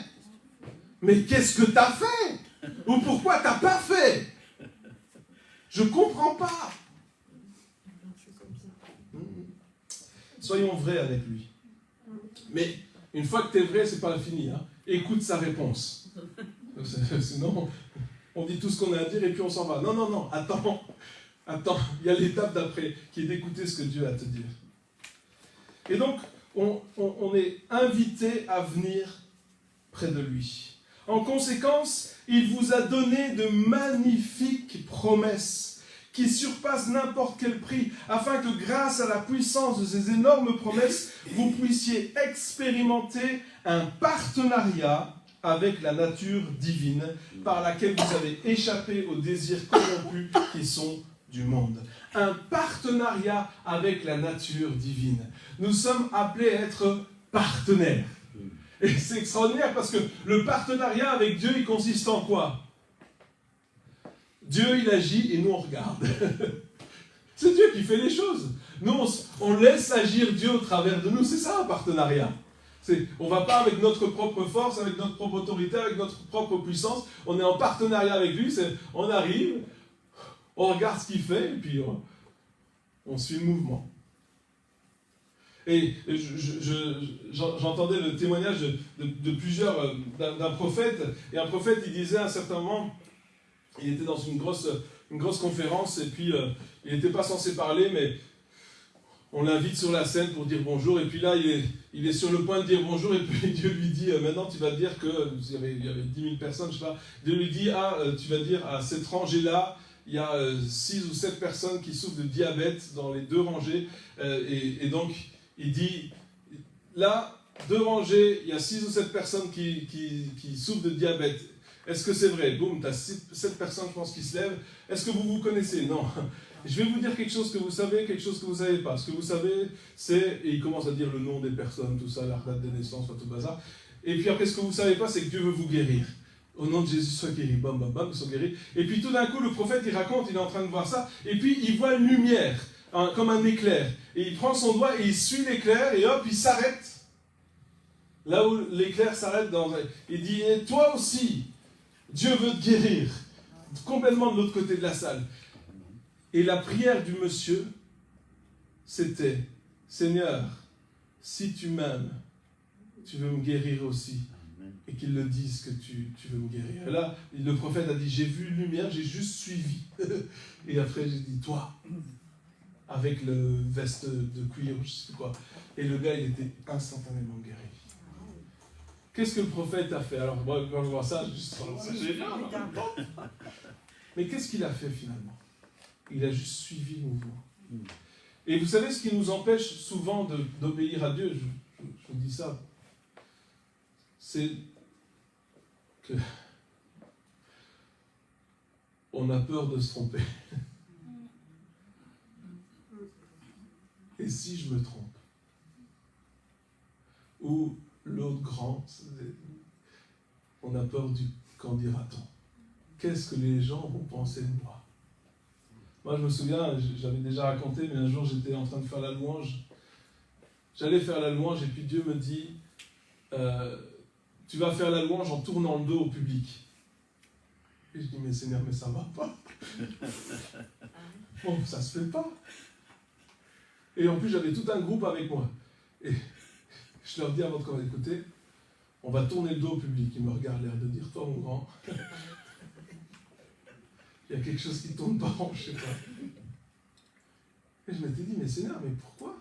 Qu'est-ce que les gens vont penser de moi? Et plus jamais je serai invité ici, tu vois. Et puis je tourne le dos au public, on fait la louange. Et c'était une conférence de jeunes, et puis là, il y a un des jeunes qui dit, à la fin, il dit, j'ai vu le ciel ouvert, et j'ai vu Jésus qui était à la droite de Dieu. Il a eu une révélation, une vision qui l'a marqué pour sa vie. Et moi, j'étais fâché. Parce que c'est moi qui obéis, et c'est lui qui voit le ciel ouvert. C'est pas juste. Mais vous comprenez, des fois, il faut arrêter. Pourquoi Dieu utilise certaines personnes et pas d'autres? Parce qu'il y a certaines personnes qui sont prêtes à obéir, et d'autres qui vont dire, Seigneur, je vais peut-être t'obéir, mais d'abord tu vas devoir m'expliquer, hein, il va falloir que je comprenne, et quand j'aurai compris, alors peut-être je vais t'obéir. Et c'est pas comme ça que ça marche. si vous regardez un petit peu, relisez les actes des apôtres, relisez ce que Jésus a fait, relisez les histoires. Il y a plein de choses, c'est fou, quand Jésus il crache dans la boue, et puis il prend de la boue, il me dit, mais ça va pas. Tu ferais ça, toi? T'as déjà craché dans les yeux de quelqu'un, là? Non, c'est dégoûtant. Non, mais ça se fait pas. Ça se fait pas. Ça se fait? Non. En France, ça se fait pas. Non, Jésus, oui. Jésus, oui. Non, mais c'est quand même, c'est des trucs bizarres, non? Ça dépasse un petit peu la bienséance, tu vois, ça dépasse les bonnes manières. Tu sais, des fois, tu vas devoir faire des choses qui dépassent les bonnes manières. Mais pour le bien des autres, c'est pas pour te montrer, c'est pour manifester la gloire de Dieu. Et quand Dieu te demande de faire quelque chose, eh ben fais-le.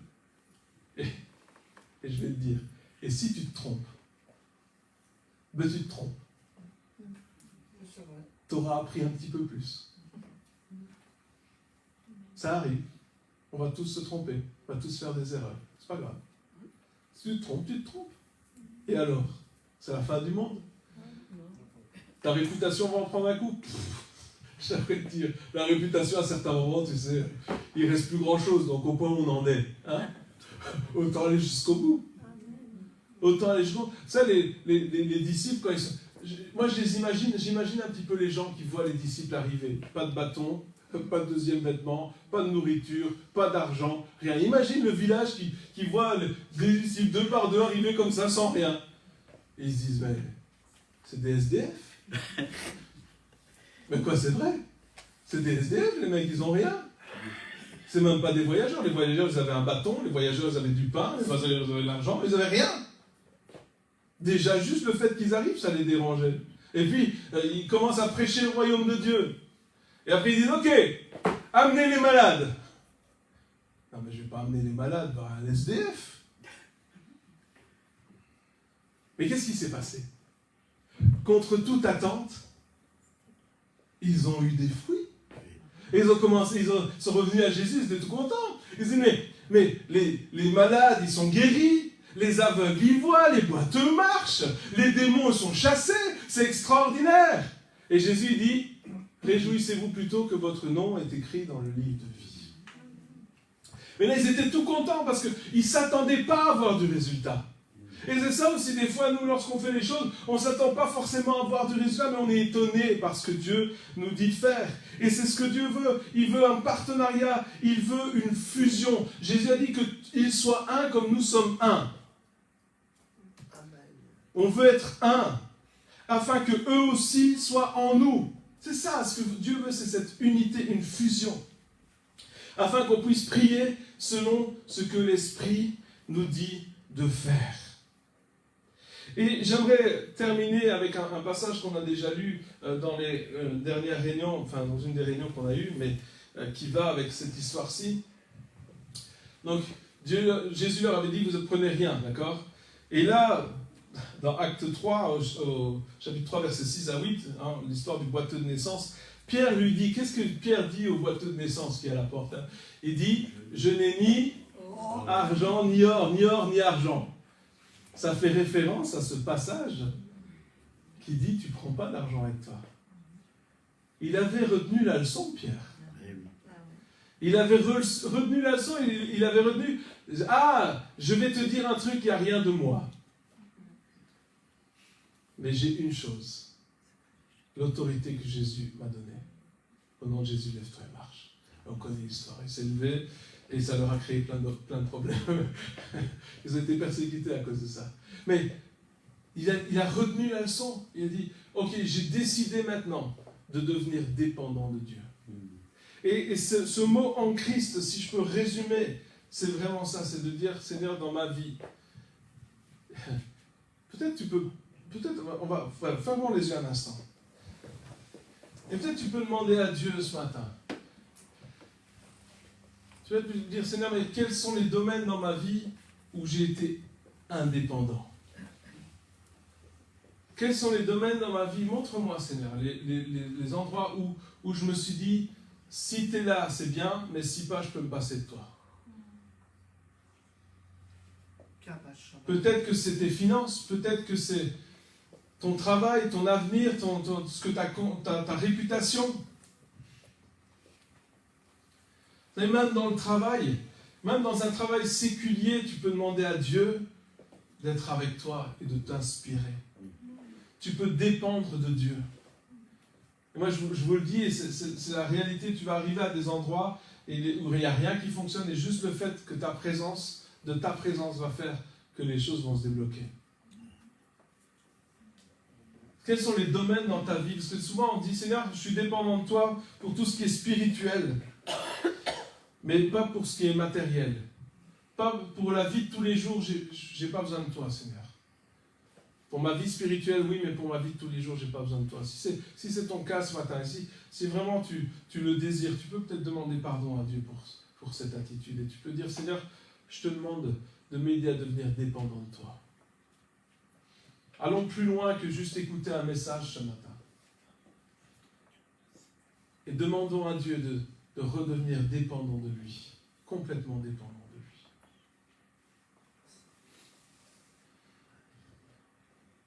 Comment est-ce que tu peux faire pratiquement? Mais simplement, lorsque tu fais les choses, tu commences par dire, Seigneur, peut-être même dans ta journée du Saint-Esprit, je prie que tu me conduises aujourd'hui.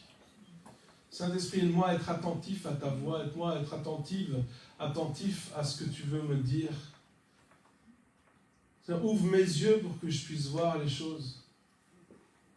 Et chaque jour, tu fais cette prière, chaque jour tu demandes à Dieu, Seigneur, je veux être attentif un peu plus. Et peut-être ça va pas venir tout d'un coup, ça va pas être un changement radical, mais petit à petit, tu vas commencer à voir Dieu dans chaque domaine de ta vie. Tu vas commencer à voir Dieu qui va prendre le contrôle de chaque domaine de ta vie. Peut-être des clients avec qui tu parlais et où il n'y avait rien qui se passait, tout d'un coup, ils vont te poser des questions dont tu ne t'attendais absolument pas à ce qu'ils te posent.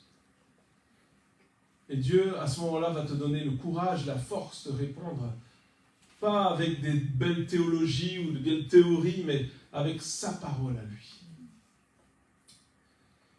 Seigneur Jésus, merci parce que nous avons tout pleinement en toi. Seigneur, nous voulons demeurer en toi. Et Seigneur, je prie vraiment pour que chaque personne ici ce matin puisse demeurer en toi. Et Seigneur, comme tu me l'as dit et comme je veux le répéter encore, pour cette église, je veux encore déclarer le ciel ouvert sur cet endroit. Amen. Seigneur, je prie pour que les signes, les prodiges, les miracles se multiplient. Seigneur, mais pas seulement juste pour avoir des signes, mais Seigneur, pour que ta gloire soit manifestée. Amen. Je prie pour une connaissance plus grande de qui tu es. Je prie pour une révélation plus grande de qui tu es. Seigneur, je prie pour que les yeux spirituels soient ouverts, que les oreilles spirituelles soient ouvertes, que nos esprits soient attentifs à ce que tu fais. Saint-Esprit, on ne veut pas juste être une église qui de nom. Mais je prie, Seigneur, pour une église qui vit Jésus, qui manifeste Jésus. Et merci, Seigneur, pour cette église. Merci pour la bénédiction qu'ils sont. Merci parce que c'est toi qui as établi. Et Seigneur, je prie vraiment une bénédiction, une croissance en toi encore. Seigneur, tous ensemble, nous voulons bénir les pasteurs, Paul et Monique, Seigneur. Nous voulons les bénir en ton nom. Seigneur, nous te remercions pour ce qu'ils font pour toi. Nous te remercions pour leur vie, Seigneur, qui est dédiée à ton service. Merci, Seigneur Jésus. On veut les bénir. Est-ce qu'on peut les bénir ensemble? Seigneur Jésus, nous bénissons ces pasteurs. Nous bénissons cet homme, cette femme de Dieu. Seigneur, nous voulons bénir aussi l'équipe de responsables. Seigneur, les anciens, les responsables, nous voulons les bénir en toi. Nous prions, Seigneur, pour que tu les inspires. Nous prions, Seigneur Jésus, pour un niveau supérieur de révélation encore et de sagesse. Merci, Saint-Esprit, pour ce que tu fais. Nous te donnons toute la gloire au nom de Jésus. Amen. Amen. Amen, amen. Merci, soyez bénis. Amen. Merci beaucoup. Voilà, on a passé 3 belles journées avec Nathanaël et Isabelle. Et tout ce qu'on a entendu, on va le mettre en pratique. C'est pas simplement venir, écouter et ne rien faire avec, mais pratiquer la parole de Dieu. Donc tout est enregistré. Hein. Alors, vous pouvez revoir et écouter la parole et pratiquer la parole. Voilà. Que Dieu vous bénisse. Bonne continuation. À bientôt. Au revoir.